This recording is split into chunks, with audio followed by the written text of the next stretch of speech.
मेरा क्वेश्चन ये है कि सर हम हमारी पुरानी संस्कृति जो भारतीय संस्कृति सर उससे हमारी स्किल डेवलपमेंट कैसे करें? कितनी अच्छी बात है। What's your name?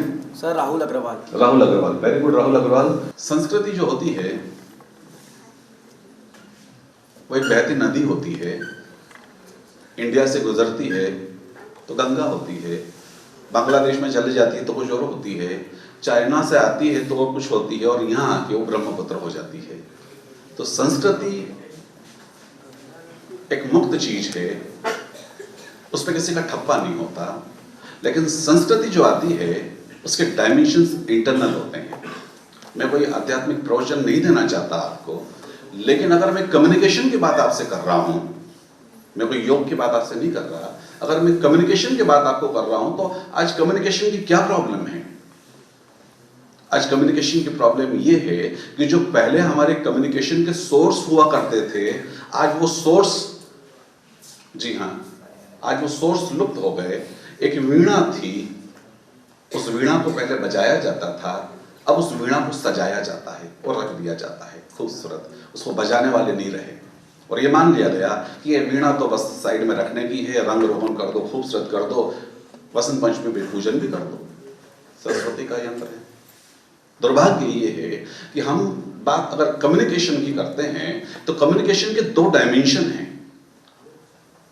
दूसरा डायमेंशन, एक जो कम्युनिकेशन है, देखिए हम अगर भारतीय संस्कृति की बात करें या भारतीय मनीषा या चिंतन की हम बात करते हैं, तो हमने भारतीय चिंतन में दो चीजों को समादृत किया है, यिन और यांग एनर्जी, प्रकृति और पुरुष।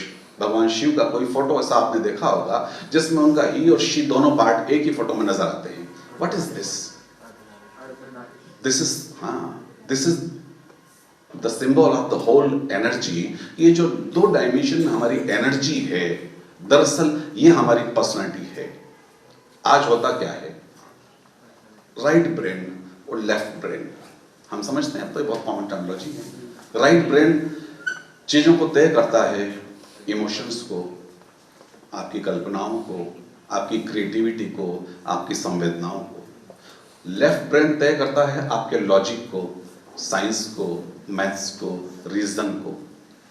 इन दोनों के बीच में अगर तालमेल होता है तो व्यक्तित्व संतुलित होता है, और नहीं तो व्यक्तित्व संतुलित नहीं होता, और व्यक्तित्व और भाषा जुड़ी हुई है, मैं कहना चाहता हूं।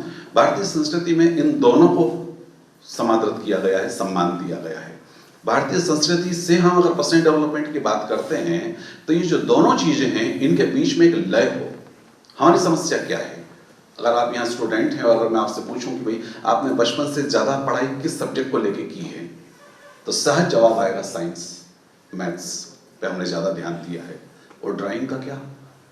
नहीं, वो तो पास टाइम है। एक बच्चा अगर ड्राइंग बना रहा है घर में तो घंटा भर बना दे, ठीक है, अच्छा है, रंगों से खेल रहा है, 2 घंटा तो ज्यादा हो गया। 3 घंटे में तो मम्मी के बोर्ड उठो, नहा लो, चलो बहुत हो गया। 4 घंटे में तो डांट पड़ जाएगी। 5-6 घंटे में तो हो सकता है इसकी ड्राइंग उठा के अलग रख दी जाए और सख्ती से कह दिया जाए कि यही नहीं करना है, जिंदगी में पढ़ना लिखना है और दुनिया भर का अच्छा लेक्चर मिल जाए। What is the issue?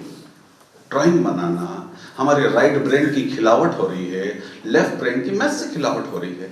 दोनों को सम्मान देना होगा, लेकिन दोनों को सम्मान मिलता नहीं। कम्युनिकेशन की बात कर रहा हूं, तो कम्युनिकेशन में मैं अभी जो आपसे बात रख रहा हूं अपनी, इसके सेंटेंस, इसके पॉइंट्स, इसके तर्क, इसके एग्जाम्पल मेरे लेफ्ट ब्रेन में बुनावट पा रहे हैं। मैं जो बोल रहा हूं उसका टोन मेरा राइट ब्रेन तय कर रहा है। अगर मेरा टोन खराब है तो मेरा विनती सूचक वाक्य भी आदेशात्मक होगा और आपके ईगो को चोट करेगा और मेरा काम नहीं होगा। क्या इन दोनों के बीच में तालमेल जरूरी नहीं है? ये दोनों के बीच में तालमेल, लेफ्ट और राइट ब्रेन के बीच में तालमेल अगर है, and that is our Indian culture, that we give respect to both the dimension, ये हमारे पर्सनैलिटी डेवलपमेंट का आधारभूत बिंदु रहा था। यहाँ पर हमने काव्य को भी सम्मान दिया और यहाँ पर हमने तर्क और गणित को भी सम्मान दिया। आज वो बैलेंस जरा बिगड़ गया है। क्या अल्बर्ट आइंस्टीन का हमने फोटो देखा है पियानो बजाते हुए? और क्या हमने एपीजे कलाम साहब का फोटो नहीं देखा वीणा बजाते हुए?